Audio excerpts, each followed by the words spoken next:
Neste instante, estamos começando o Além da Notícia desta quinta-feira, ao vivo, e que bom que você está aí em tantos lugares agora nos acompanhando. O programa de hoje diz interesse, ou melhor, interessa a todos nós. Vamos falar sobre um tema especialíssimo. Nos 2 últimos meses, outubro e novembro, o Brasil e o mundo se dedicaram a 2 importantes temas. Nós vamos falar sobre a prevenção ao câncer, saúde do homem e saúde da mulher. Especialíssimo o tema. Também são, assim, igualmente especiais nossos convidados da noite de hoje. Eu quero já receber aqui, com muito gosto nessa noite, o Dr. Gutenberg Fialho, presidente do Sindicato dos Médicos do DF e da Federação Nacional dos Médicos. Boa noite, Dr. Gutenberg. Boa noite, Ronaldo. Boa noite, telespectadores do Além da Notícia. E boa noite ao colega e amigo, Dr. José Carlos Almeida, urologista, que vai participar conosco aqui do programa também. Bom, e eu quero dizer, o Dr. Gutenberg já esteve conosco este ano em outras 2 ocasiões, desde o início da pandemia. Mas eu quero receber outro querido amigo também, Dr. José Carlos de Almeida, urologista, ex-presidente da Sociedade Brasileira de Urologia e chefe da Clínica Urológica do Hospital das Forças Armadas aqui em Brasília. Dr. José Carlos, desde o ano passado, a gente está se encontrando novamente aqui no mês de novembro. Verdade, Ronaldo. Muito obrigado pela lembrança do convite. Me sinto muito honrado de participar dessa discussão. Boa noite ao Gutenberg, um batalhador aí pela classe médica. E boa noite aos telespectadores. Espero que o programa seja frutífero e possa ajudar aqueles que o acompanham. E eu nem sabia que vocês dois já são amigos de longa data, já se conheciam, estavam aqui já conversando. Muito obrigado, fico muito feliz também com isso. Pois bem, gente, outubro e novembro são sinônimos de campanhas de conscientização contra câncer de mama e próstata. Também nestes 2 meses se ressalta a importância do cuidado integral à saúde da mulher e à saúde do homem.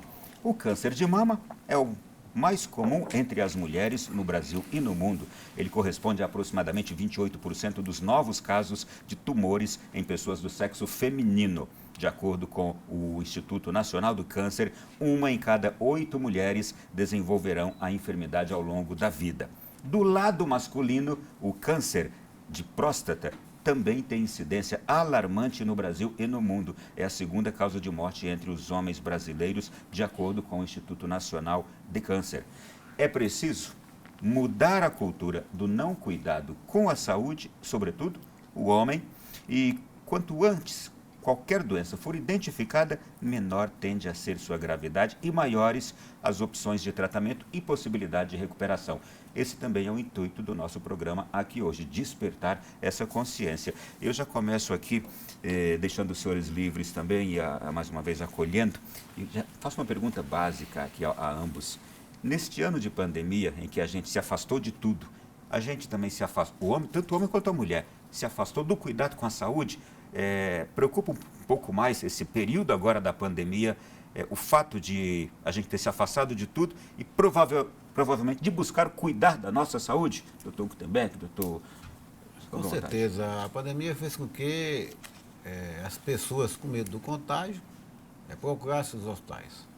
Nós não tivemos no Brasil, e notadamente aqui no Distrito Federal, que o Zé Carlos, não sei se observou isso, não se criou um fluxo paralelo para o atendimento às outras patologias, não Covid.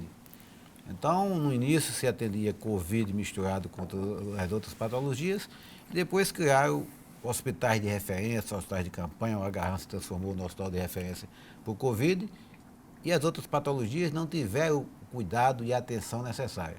E fez com que aumentasse, Ronaldo e José Carlos, isso o Sindicato dos Médicos denunciou, o aumento das mortes evitáveis e das mortes em domicílio, né? Então as pessoas terminaram não fazendo seus exames periódicos, não fizeram acompanhamento e com certeza muitos casos de câncer de mama, câncer de próstata e outras doenças deixaram de ser diagnosticadas e até se perdeu o que a gente chama, né, Zé Carlos, a janela de oportunidade para tratar no momento certo. A impressão que se passou, ao menos, era de que só existia a Covid ao longo desse ano inteirinho. Doutor Zé Carlos, fique à vontade. Esse sentimento eu também compartilho. Acho que houve um desbalanço, um desequilíbrio extremamente nefasto para a sociedade em geral. Toda doença é importante, né?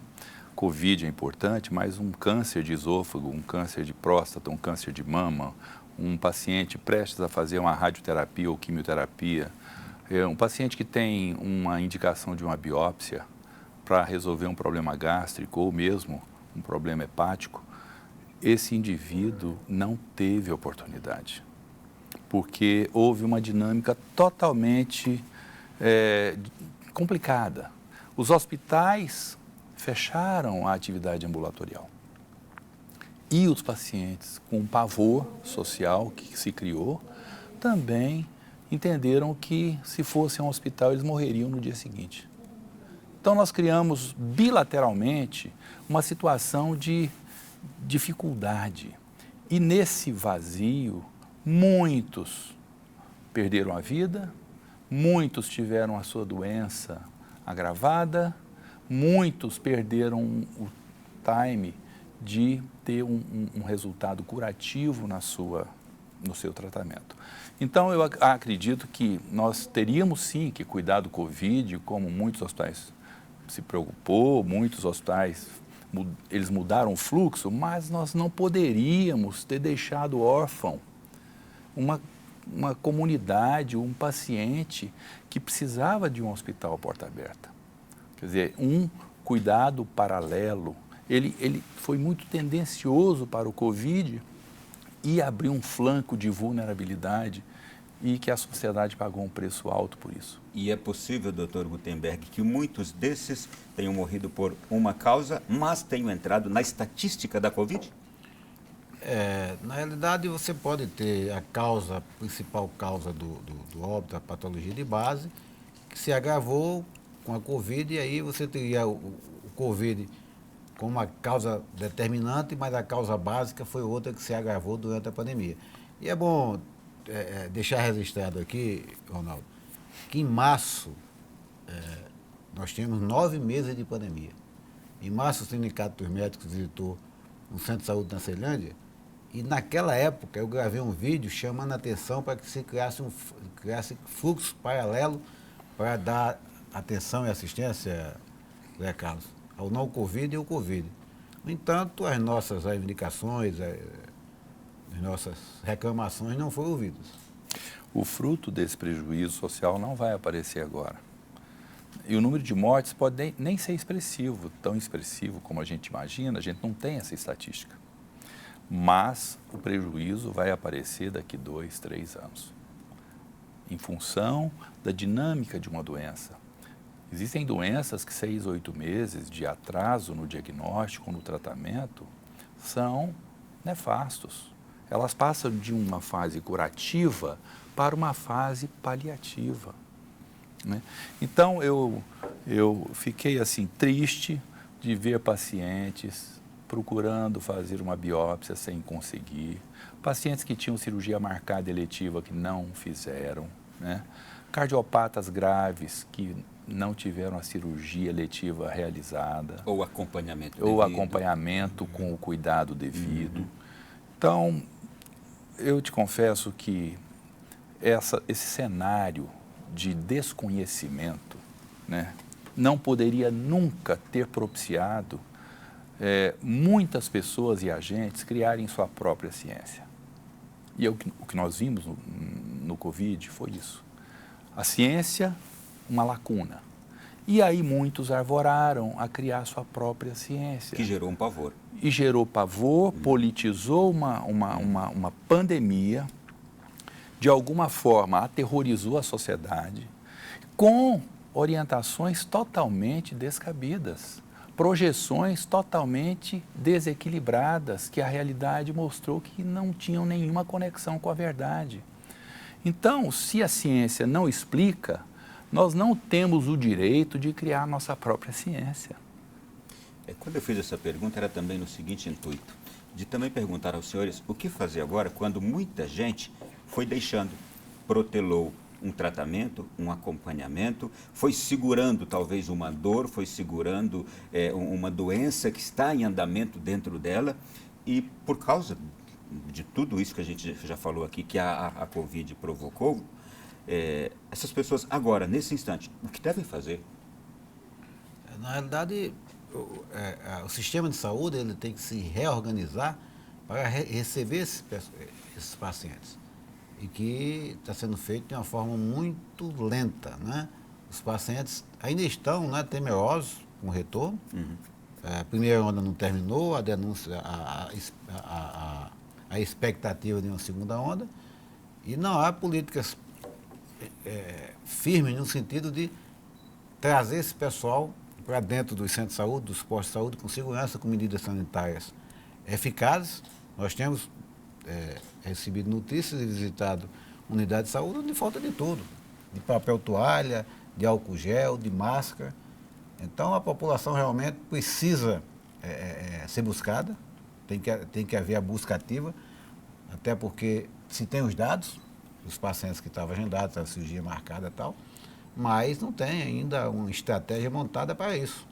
Então a gente tem também, não me canso de repetir durante esses 9 meses de pandemia, nós temos um show de amadorismo na gestão, né? Tem uma população que ficou desassistida, tem uma população que precisa ser resgatada, precisa ter uma busca ativa, e nós não estamos vendo traçar política nesse sentido. Portanto, esse vácuo que ficou vai se pagar um preço muito caro, como o Zé Carlos colocou. Isso vai se refletir, com certeza, no aumento da incidência de óbitos evitáveis, que é aquele paciente que poderia ter sido tratado e não tratou, ou foi a óbito precocemente, ou teve a média de vida abreviada. Deixa eu entrar aqui agora nas particularidades dos dois temas de hoje aqui, saúde do homem e saúde da mulher. Doutor José Carlos, o Ministério da Saúde acabou de lançar, semana passada, a campanha Novembro Azul, com ações para incentivar o cuidado integral à saúde do homem. Um projeto piloto será instituído para promover o cuidado da saúde do homem com prevenção ao câncer de pênis no âmbito da atenção primária da saúde, também uma parceria, uma cooperação com a Sociedade Brasileira de Urologia, vai lançar um cartão de saúde do caminhoneiro, onde serão registrados os dados de atendimento na atenção primária à saúde. Campanha publicitária Homem, cuide-se, o melhor da vida é ter saúde. É isso que se tem que fazer? Como é que estão hoje as políticas de saúde do homem no Brasil? Ronaldo, nós temos uma história que iniciou, inclusive, no HFA em 2003. E que o senhor estava lá no início dela. Começamos um simpósio sobre saúde do homem em 2003 e, rapidamente, a cronologia foi essa. Após o simpósio, onde nós levantamos os problemas urológicos nacionais, dentre eles a vergonha do câncer de pênis, que no Maranhão explodia e mata, e amputa, pelo menos, pênis de mais de 1.000 homens todo ano. 1.130 novos casos a cada ano. Então, isso alertou, além de outros problemas, câncer de testículo em adolescentes e homens jovens, câncer de próstata no homem mais idoso. Isso, então, veio à tona e isso desdobrou numa iniciativa da criação da Coordenação da Saúde do Homem em 2007, no Ministério da Saúde. Coordenação da Saúde do Homem foi criada em 2007 e do dia 29 de agosto de 2009, o ex-ministro Temporão lançou essa política integral da saúde do homem. Nós estamos falando de 11 anos atrás. Nesse ínterim, o próprio, então, deputado federal Jair Bolsonaro nos ajudou no âmbito da Câmara Federal, né? Fez trabalho junto com o deputado Clodovil para nós termos um fórum regular dentro da Câmara dos Deputados para discutir a saúde do homem. Então, eu acredito que já é hora, sim, já passou da hora, não passou, mas estamos muito atrasados, devendo um sinal de apoio, um sinal de esperança a essa população masculina brasileira que ainda se sente órfã quando nós falamos em política pública. Falar que o homem não procura médico é muito fácil, mas aceitar que quando ele procura ele não encontra o apoio que ele precisa é minha culpa, é nossa culpa, é a culpa da sociedade e principalmente desses gestores. A saúde do homem, ela não é só Novembro Azul, ela é todo dia. todo momento o homem morre com morte violenta, e não é só urologia. O homem tem o câncer de pulmão com fumo, o homem tem a cardiopatia, bebe mais, fuma mais, se expõe mais à violência. Nós perdemos muitos irmãos cidadãos por uma falta de educação em saúde. E eu acho que o governo brasileiro, como foi pioneiro nessa evolução histórica, precisa concretizar isso de uma forma clara, né? Criar um ambiente onde todos os dias esse homem tenha uma forma de ter assistência devida quando ele resolver procurar. Postos de saúde, postos de saúde, horários alternativos para ele procurar um médico. A questão dos horários alternativos é importante. Discutir sobre sexualidade, né? Porque muitos vão para a bebida porque tem disfunção erétil, perdem a família, têm ejaculação precoce. Né? São homens inférteis porque tem uma varicocele que nunca cuidou, atrofiou o testículo. Então, os homens normalmente estão sempre na secundariedade da mulher. O senhor tocou num ponto importante, eu vou perguntar já daqui a pouco também, que é a questão dos horários alternativos, porque o homem tem a questão também do trabalho, e que ele não larga o trabalho, muitos sabem da importância de continuar trabalhando, e se houvesse um horário alternativo à noite para se atender os homens nos postos e hospitais, seria de grande ajuda, né? Mas a gente volta já nesse assunto. Sim, claro. Dr. Gutenberg, o câncer de mama, ele representa 24,2% do total de casos em 2018 no mundo, com aproximadamente 2 milhões de novos casos a cada ano. É a quinta causa de morte em geral e a causa mais frequente em mulheres. O que fazer para reduzir esses números? A gente continua todos os anos no Outubro Rosa, falando do assunto, mas parece que o número não está reduzindo. Na realidade, o câncer de mama, como o câncer de próstata, o câncer de colo uterino e tal, são patologias que são diagnosticadas, que podem ser diagnosticadas precocemente, de uma forma fácil, a baixo custo, e, no entanto, nós não colocamos as condições adequadas para que a população seja assistida. Nós temos a estimativa do INCA para esse ano, é de mais de 66 mil casos de câncer de mama no Brasil. Com a pandemia, com certeza, isso aí vai aumentar. Mas a população tem dificuldade de ter acesso a uma simples mamografia, que é o exame fundamental para você fazer o rastreamento do câncer de mama. Então, não se admite, hoje, em pleno século XXI, que a mulher morra porque foi vítima de um câncer de mama, porque não teve acesso a uma mamografia. E aí vem as políticas públicas de saúde deturpadas. É a carreta da mulher, né, Zé Carlos, que aí cria mutirões para se fazer exames, né, em massa, como se aquilo resolvesse o problema, quando se tem que ter políticas permanentes, como o Zé Carlos colocou, né? Você tem que ter o acesso diário, né? Tem que ter os exames periódicos, a consulta periódica, numa proposta de saúde constante, e não por mutirão, por políticas até com viés eleitoreiros, como próximas eleições, para dar uma resposta a uma situação grave como essa. O senhor está falando de realidades, por exemplo, do nosso interior do Brasil, né? É que de tempos em tempos passa aquela carreta, né? Aqui nós tivemos exemplo disso aqui no Distrito Federal, infelizmente não é só nos interiores, não. Nas grandes capitais também tem essa política. Uhum. Então é preciso que haja políticas públicas permanentes. É comum aqui no Distrito Federal, por exemplo, mutirão de catarata, mutirão de cirurgias. Isso demonstra a ineficácia. Estou lembrando do meu pai, esse mutirão de cataratas, lá no Nordeste ele passa de 3 em 3, ou melhor, ele passa um período, promete voltar 3 meses depois e não volta mais. Isso aí mostra a incompetência das políticas públicas, né? A assistência tem que ser permanente, e não de período em período. Você não pode estar levando assistência em suspiros, tem que ser constante. E o câncer de mama atinge a população, a média, a partir de 50 anos, mas se você dispõe coloca à disposição da mulher uma simples mamografia, você faz o rastreamento precoce, você trata um grande número dessas pacientes, ficam curadas totalmente.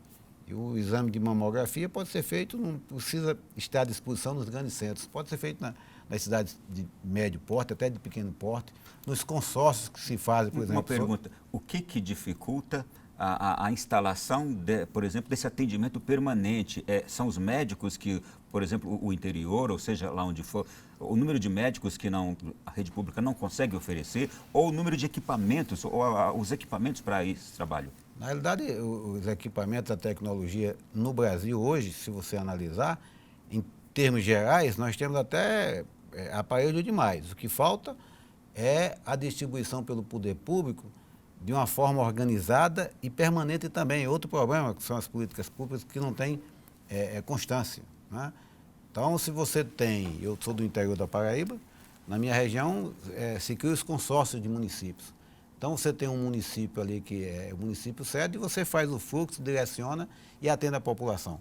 Basta ter compromisso, ter planejamento e ter cumprimento de metas, o que infelizmente não existe, né? Nós não temos no serviço público instrumentos que são aplicados na iniciativa privada, no setor hospitalar privado e suplementar, com eficácia, com resultado, e que pode ser aplicado no serviço público, que não é. Planejamento estratégico, cumprimento de metas e avaliação de desempenho. São instrumentos que podem ser aplicados em qualquer gestão, infelizmente não se aplica nas políticas públicas do Estado. É um problema cultural político nosso. Nesse cenário, vale ressaltar que o Brasil, não falta médico no Brasil. O Brasil tem uma distribuição muito heterogênea de médicos. No último levantamento feito, até pela Sociedade Brasileira de Urologia, nós tínhamos em torno de 93% dos médicos centralizados nas grandes capitais e na região, na faixa litorânea. Você imagina um país como o nosso, que tem as fronteiras que nós temos, o interior, o norte, nordeste, cada um com a sua peculiaridade, com seus hábitos. Então, nós temos que buscar uma política de interiorização do médico no Brasil. Fala-se em carreira de Estado para o médico. Talvez fosse a solução, porque o médico, em qualquer lugar, ele precisa de incentivo no sentido de estar ali, mesmo que temporariamente, mas ele tem que ter uma estrutura. Ele não pode ir sozinho para uma cidade de 15 mil habitantes e sem ter um raio-x para poder dar apoio a ele, um método diagnóstico, não ter um ultrassom. O médico sem hoje o aparato tecnológico, ele não consegue evoluir, não consegue dinamizar a sua profissão. Então, a estrutura da cidade, um sistema de hierarquização, de encaminhamento que realmente funcione, né, daquela cidade pequena para média, para maior. Ou seja, nós precisamos de repensar a distribuição e o papel do médico no Brasil. Outra coisa que me preocupa muito, Ronaldo, é a avalanche, é o exército de idosos que o Brasil terá. E isso não sou eu que digo, daqui a o 10 próprio anos, daqui a 10 IBGE anos. fala que nossa população, em 2040, 2050, nós teremos 25% a 30% da população de idosos. Será que o Brasil está preparando para cuidar dos seus idosos? Porque é nos idosos que a doença chega, óbvio, com mais frequência. É onde os tumores, é onde as vulnerabilidades físicas, aonde ele precisa de um fisioterapeuta, ele precisa de um neurologista, ele precisa de cuidar da demência, do seu diabetes, e as doenças acumulam na idade avançada e ele precisa de uma rede de proteção muito mais eficiente do que ora encontramos no país. Vemos muitos idosos em instituições de longa permanência, muitas vezes mal cuidados, tem uma incontinência urinária, não trata, não tem o diagnóstico e a fralda é a solução. Dá uma fralda para ele e deixa ele continuar incontinente. Isso não é correto, isso não é profissional e nem justo. Então é nesse aspecto que eu acho que essa visão precisa mudar. Como é que resolve? Eu sei que o senhor compartilha muito do pensamento, mas o senhor já falou da questão da carreira de Estado para o médico, né? Essa é uma reivindicação antiga das entidades médicas, a criação da carreira médica do Estado, levando à fixação do profissional no interior, com estrutura, né, com aparato tecnológico, com condições de trabalho e com equipes multidisciplinares. Agora, uma coisa importante que o Zé Carlos falou foi a questão da longevidade. Nós temos é um problema grave, nós não temos políticas públicas focadas no perfil etário da população. O Brasil tem hoje, a última vez que eu vi esses dados, mais de 1.000 idosos acima de 100 anos em plena atividade. Você não tem profissionais suficientes para atender essa população, você não tem geriatra no país. Aliás, o Brasil tem deficiência de profissionais ao nascer, nós temos um déficit enorme de pediatra e no outro extremo, né? A gente costuma dizer que os últimos anos da sua vida podem não ser os melhores, mas serão os mais difíceis, inclusive os mais caros. Então, nós precisamos, do ponto de vista de Sistema Único de Saúde, criar uma estrutura para que o idoso seja atendido, seja amparado e tenha os últimos anos da sua vida com qualidade, né, Zé Carlos? O que você falou aí, falou sobre o geriatra. A geriatria e a política, né, o Estatuto do Idoso, foi calcado na atenção e no cuidado do geriatra junto a essa população idosa. O que se preconiza é um geriatra para 1.000 habitantes. O Brasil tem um geriatra para 15 mil habitantes. E tem lugares que não tem geriatra nenhum, populações totalmente. Então, nós temos um déficit gigantesco de geriatras e de pessoas que abraçam a causa do idoso. A causa do idoso ela é complexa, ela é múltipla. Nós precisamos de abraçar a sociedade em geral, precisa lembrar que um dia ela vai envelhecer e o que ela fizer hoje para o idoso, ela vai se beneficiar desse gesto. E o problema dramático, só complementando, um problema dramático também, é que quando você fala de serviço público, você não tem a estrutura necessária. Brasília hoje não tem no serviço público, não chega a 20 geriatras na capital da República. 27. 27. Então, para ser mais exato, a última avaliação, 27 geriatras. Seria urgente uma política já na formação dos olha médicos. Que é a capital federal. Capital federal. E outra coisa, o acesso à medicina suplementar também é inviável, porque os custos do convênio, o idoso não tem acesso. Não tem. Então, ele é abandonado pelo serviço público, desprezado pela medicina suplementar, que não quer porque ele tem uma taxa de sinistralidade, de adoecimento. Muito grande. Muito grande. Então, se você chega, e nós estamos chegando lá, o Zé Carlos talvez já tenha chegado, mas eu estou próximo, aos 60 anos, então eu estou com 56 anos. Então, você que nos assiste, que passou de 50 anos, você tem dificuldade de ter acesso a um plano de saúde porque você vai adoecer com mais frequência e os planos de saúde não lhe querem. Isso é um problema grave, outra questão grave também, que tem que ser debatida. Então, nós temos uma situação em que a população envelhece e a medicina suplementar não o acolhe e a saúde pública não o assiste. Muito bem. Vamos seguindo aqui na sequência do nosso programa. Foi tão bom a gente poder mergulhar nesse assunto para percebermos hoje a gravidade e a falta de planejamento total que a gente tem quanto a essa questão. Doutor José Carlos, o senhor citou aqui algo que eu imagino que é muito desconhecido para tanta gente. Prevenção do câncer de pênis. Eu acho que é a primeira vez que muita gente deve estar ouvindo isso. Câncer de pênis existe por quê? Pela desinformação, pela falta de assistência e orientação. Eu me lembro que quando ainda presidente da sociedade, nós conseguimos junto à aeronáutica um avião para levar 30 urologistas a São Luís do Maranhão e fizemos lá um trabalho onde operamos mais de 500 pacientes com fimose. Nessa época, o Zico, e aqui o meu abraço ao Zico, grande cidadão, fez uma campanha junto conosco, demonstrando a importância do binômio água e sabão. Porque o alicerce para a geração desse problema é a falta de higiene. Muitos indivíduos com fimose, conceitualmente, a impossibilidade dele expor a glande, nunca higieniza a glande, porque ele não expõe a glande.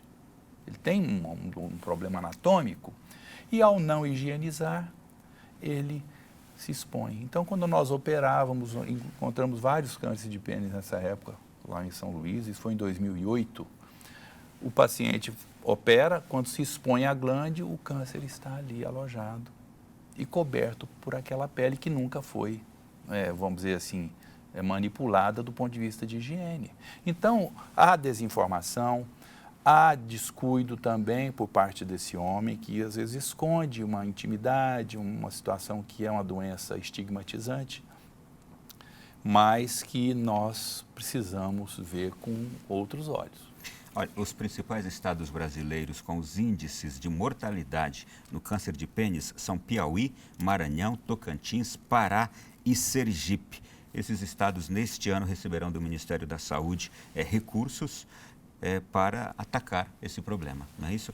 Nós estamos indo agora para o nosso primeiro intervalo aqui no programa de hoje. Daqui a pouquinho a gente vai voltar continuando a falar aqui sobre saúde do homem e saúde da mulher. Vamos avançar um pouquinho mais. E você pode mandar sua questão para o número que já está aparecendo aí. Se não tiver, eu falo. DDD 61 3363 3841. DDD 61 3363 3841. Faça uma pergunta simples, objetiva, aqui aos nossos convidados, tá bem? Até já. Voltamos no nosso programa de hoje, Saúde do Homem, Saúde da Mulher. É o tema que estamos abordando aqui com 2 especialistas e a gente está recebendo aqui eu diria, uma enxurrada, não é, de informação e de, ao mesmo tempo, um alerta. E para todas as pessoas que nos acompanham agora, a gente percebe a importância de estarmos muito atentos e de, inclusive, a gente formar a nossa sociedade, formando a nossa consciência, e a gente também gritar para as autoridades quanto ao nosso sistema de saúde hoje, que não está conseguindo cumprir com aquilo que é a grande necessidade da nossa população de hoje e também a de amanhã. Mas vamos lá, vamos falar sobre um outro assunto também dentro de tudo isso aqui, mas específico. Dr. Gutenberg, o Brasil assumiu terça-feira agora, anteontem, o compromisso para a erradicação do câncer de colo de útero fazendo parte de uma estratégia global da Organização Mundial da Saúde, que visa acelerar a eliminação do câncer de colo de útero. E o Brasil quer fazer isso com medidas como vacinação, rastreamento e tratamento.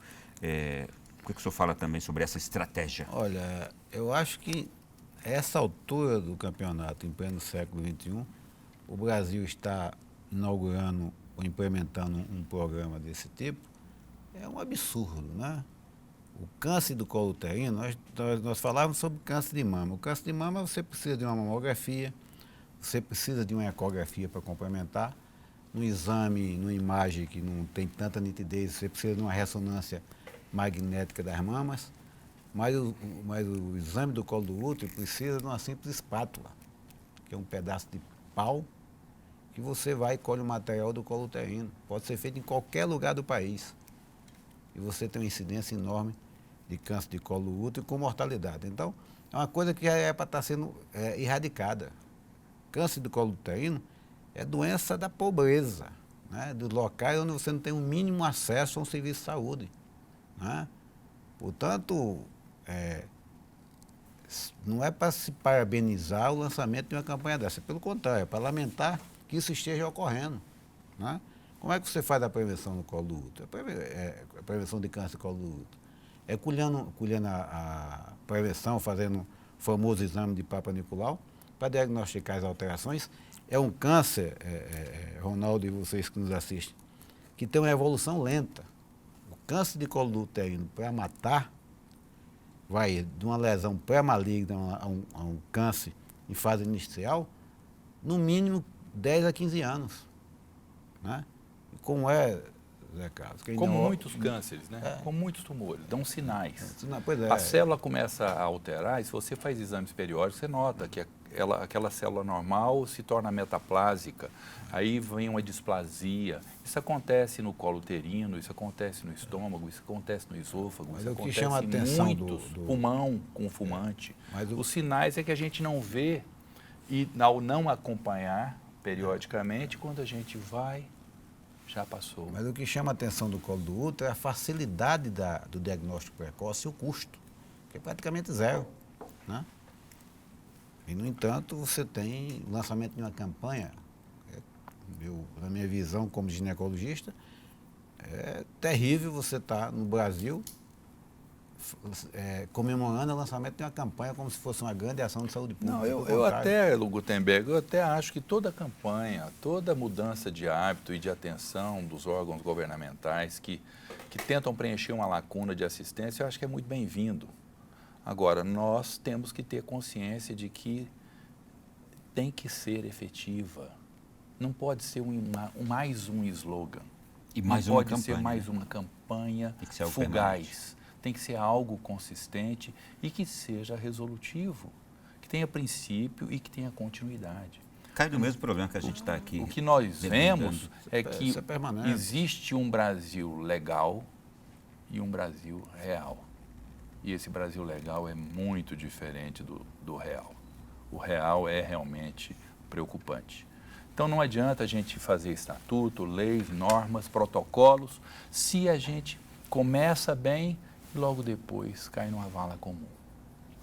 Deixa eu tocar no outro assunto aqui. Doutor Gutenberg, eu descobri agora também, estudando sobre esse assunto, que o cuidado com a saúde dos olhos é outro fator que o público feminino deve ficar atento, porque dados da OMS apontam que as mulheres representam 2/3 dos indivíduos cegos no mundo, sendo mais suscetíveis a deficiências visuais. Para mim foi uma surpresa isso.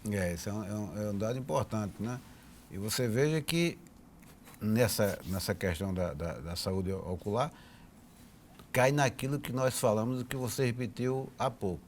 A gente funciona com soluço, com as carreatas, né? com as carretas. Os mutirões. Os mutirões, né? Nós tivemos em vários governos sucessivos no Distrito Federal a implantação dessa política. Não há acesso ao profissional.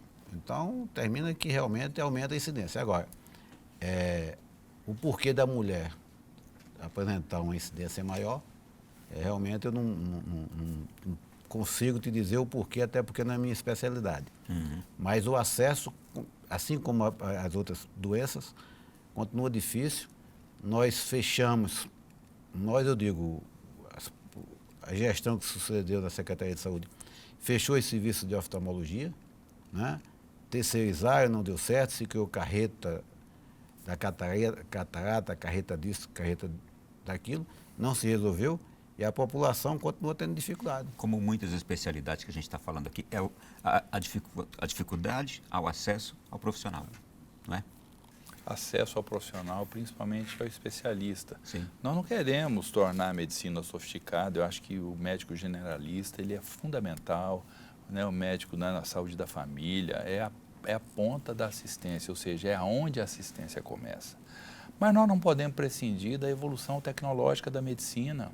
E esse paciente, seguindo essa hierarquização, ele vai acabar nas mãos de um especialista. Então, se é um idoso que está com sangramento nas fezes, ele vai fazer uma colonoscopia. Se é um paciente que tem uma deficiência visual, ele tem que ser visto porque ele pode ter um glaucoma, uma degeneração macular, ele pode ter uma catarata, que é solucionável e ele está cego. E que poderia evitar esse transtorno. Quer dizer, a vida que ele tem ainda, talvez mais curta, a qualidade ele está perdendo, né, na plenitude da sua função visual, porque encontra dificuldade de acesso ao especialista. E você tem as estatísticas, você tem os dados para fazer o rastreamento das doenças. Você sabe qual a faixa etária que as doenças ocorrem, né? Então, as políticas públicas elas são focadas em quê? No perfil etário da população. Vamos lá. Doutor José Carlos, qual o atual cenário do câncer de próstata no Brasil? E o que o senhor pode dizer para a gente nesse momento, porque, e também agora falando para o grande público nosso de homens ou de mulheres, os principais sinais para estarmos atentos? Eu acho que o câncer de próstata tem uma história natural muito longa. Os estudos mostram que nós estamos falando de um ciclo de 20, 22 anos para a doença evoluir para uma doença terminal. Então, o homem tem várias chances de, mesmo um pouco tardiamente, conseguir ainda resgatar a sua saúde plena, procurando assistência, fazendo exames, fazendo uma avaliação.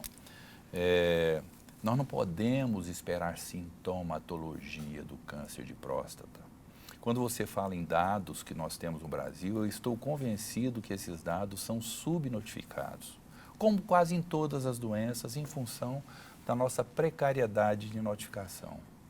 Então, nós devemos ter um número bem maior de casos de câncer de próstata, mas isso pode ser evitado ou, até certo ponto, tratado de forma conveniente quando esse indivíduo está próximo do especialista, fazendo exames de PSA, fazendo uma avaliação do exame local, do toque retal.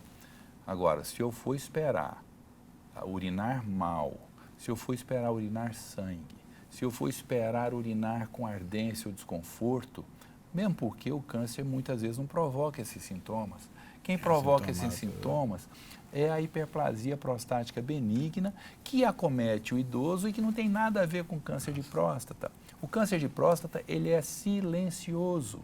Muitos homens descobrem o câncer de próstata quando tem uma dor no ombro, uma dor no quadril, que vão ao ortopedista ou vão ao fisioterapeuta para tentar resolver. E ali está uma metástase óssea do câncer de próstata. Então, não esperemos sintomatologia. As recomendações são bem claras, não só do Brasil, como do mundo todo. O homem, a partir dos 50 anos, deve iniciar anualmente o seu check-up. Avaliar. Alguns poderão até espaçar de 2 em 2 anos, dependendo da genética.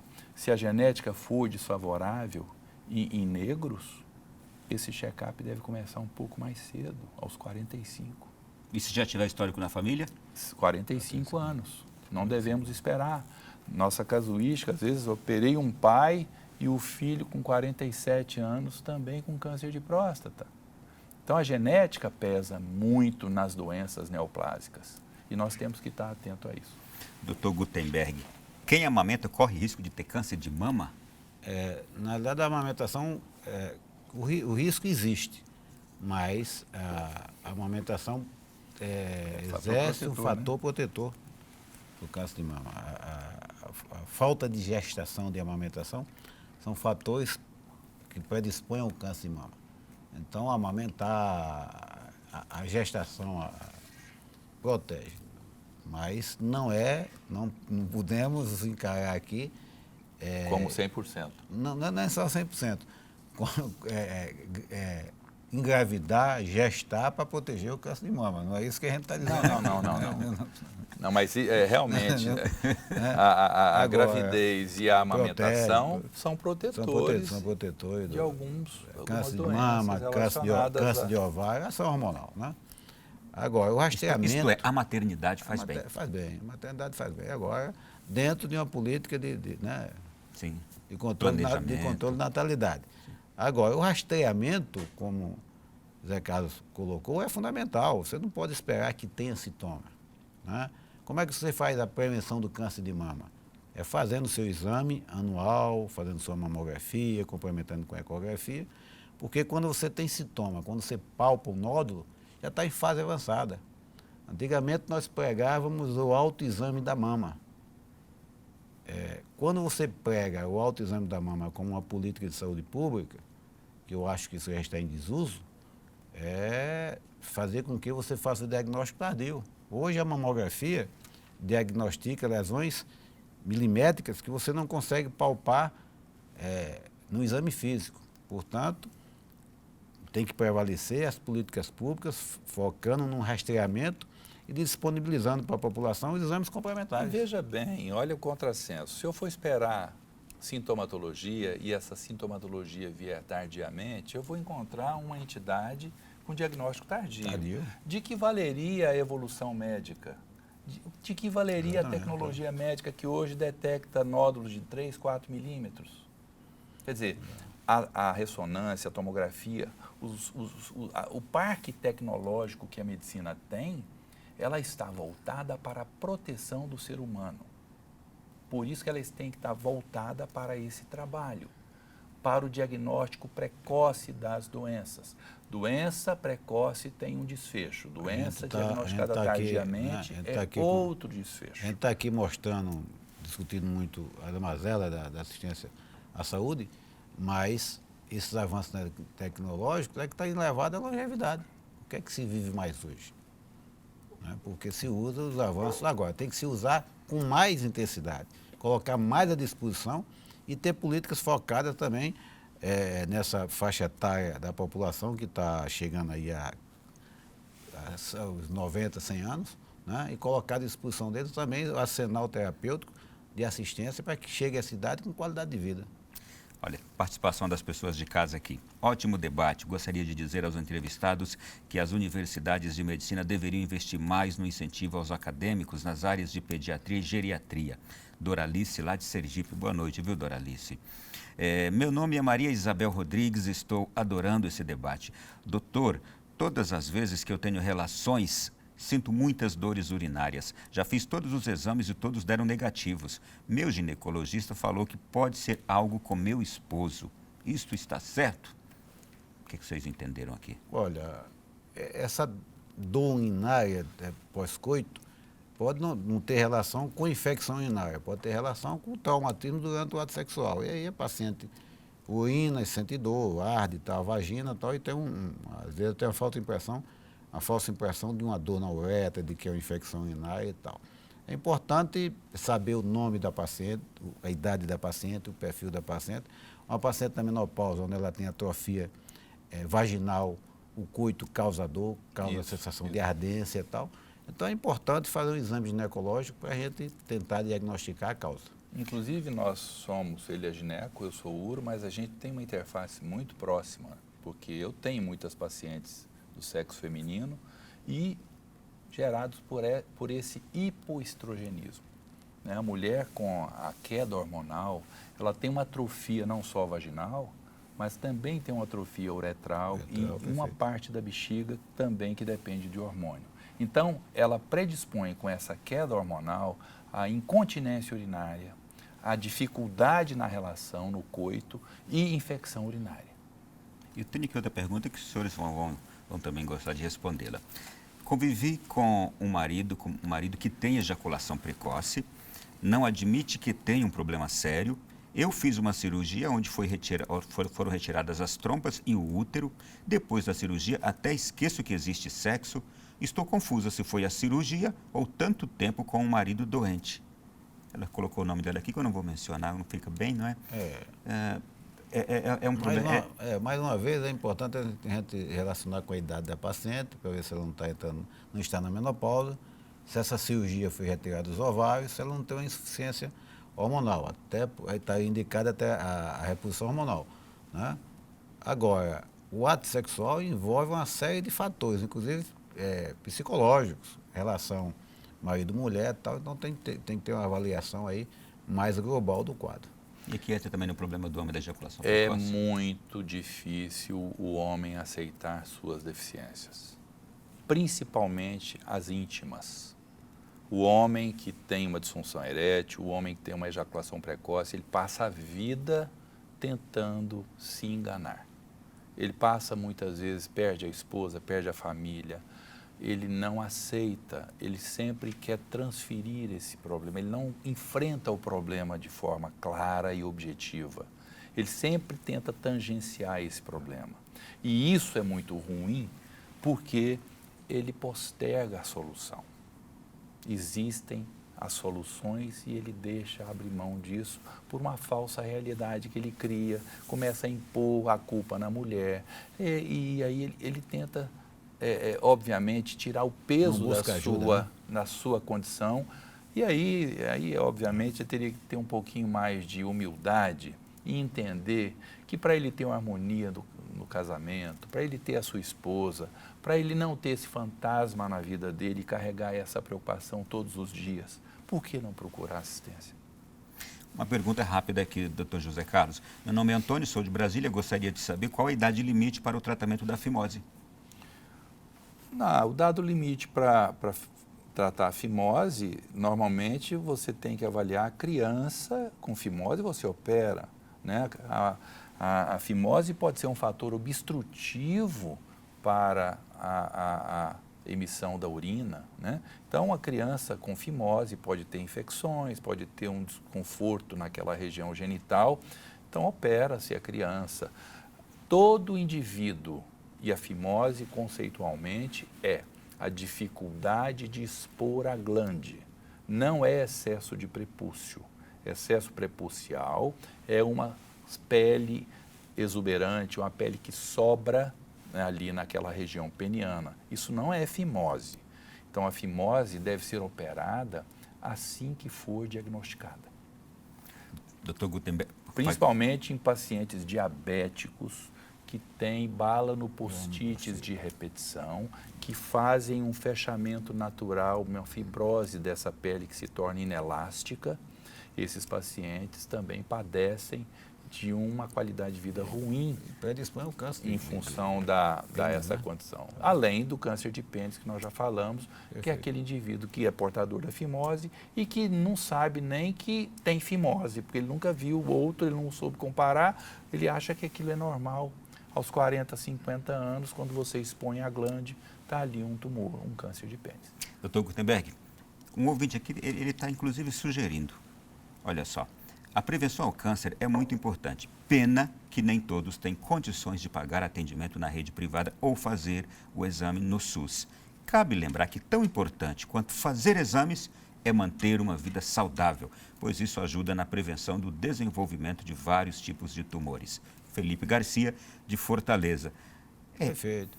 Perfeito, né? Perfeito. Atividade física, qualidade de vida. Tenho dúvida disso. Boa alimentação, dieta é fundamental. É fundamental, são os pilares, mas nós não podemos esquecer que a genética está por trás de 30% de todas as doenças. Então, as doenças têm um componente genético em muitos setores da medicina. Então, nós temos que ver a genética. Então, uma família que tem câncer gástrico, ela tem que ter atenção a essa situação, começar a endoscopia digestiva mais cedo. Indivíduos que têm uma tendência, famílias têm tendência a um infarto do miocárdio, problemas cardiovasculares, trombose, embolia pulmonar, tem que começar a rastrear mais cedo. Isso porque as doenças sempre geram sinais. Nenhuma doença aparece de um dia para o outro. Ela vai mostrando a sua face aos pouquinhos. E isso, obviamente, o sistema de saúde tem que entender que tem que descobri-la precocemente. O ouvinte baiano, boa noite, excelente tema. Eu me chamo Bispo e moro na cidade de Francisco... Baiano não, desculpe, confundi. Moro na cidade de Francisco Morato. Gostaria de saber como se cuidar se o atendimento à saúde do homem aqui não temos. Ele está detectando aqui aquilo que os senhores já disseram. É um dos graves problemas. Como cuidar da saúde se não... É o que eu digo, é o que eu falo. Não há como imputar no homem a responsabilidade que ele é relapso e que ele não procura assistência. Eu acho que aí é a comunicação, é a informação aliada à assistência, ao acesso. Falta acesso. Eu, você, Gutenberg, moramos lá em Paraupebas, sul do Pará. Queremos encontrar um determinado médico. Ou moro próximo de Paraupebas é uma cidade grande. Eu não encontro. Vou, marcam para 6 meses um exame, chega lá, falta um reagente, falta um hormônio, eu tenho problemas de testosterona, não tenho como dosar a testosterona. E assim as coisas vão sendo realizadas de forma incompleta, e aí chega uma hora que o sujeito vira e fala assim, não cansei, desisti, não vou mais. Eu quero dizer para os senhores que esse programa não poderia acabar, porque tem muita gente mandando muitas questões, parabenizando, elogiando, mas o tempo se esgotou. Doutor José Carlos, obrigado, prazer. O prazer é todo meu, feliz de estar aqui, feliz por compartilhar algumas informações, que muitas delas aqui, obviamente, são oriundas da nossa experiência, né, de 40, 45 anos de medicina, e que nós sempre ficamos felizes de compartilhar com todos. Acho que o Brasil precisa evoluir, sim, essas políticas são importantes, né? Nós não devemos olhar para trás, nós temos que olhar daqui para frente. E tem pressa, o Brasil precisa cuidar melhor da sua população. Doutor Gutenberg, prazer. Bem, primeiro agradecer mais uma vez o espaço para estarmos aqui conversando sobre esses temas, mas eu gostaria de encerrar aqui a minha participação nesse programa, chamando a atenção a você que nos assiste, que exerça a sua cidadania. Cobre das autoridades que coloquem à disposição da população os meios diagnósticos e uma política pública de saúde eficiente, que às vezes não precisa de tanto recurso, ao exemplo da prevenção do colo do útero, né? Portanto, o exercício da cidadania é fundamental para a melhoria da qualidade de vida do nosso povo. Mais uma vez, obrigado pelo convite e estamos à disposição. Um timaço aqui essa noite de hoje. Muito obrigado a você que esteve conosco também. Fique com Deus e até a próxima semana aqui no Além da Notícia.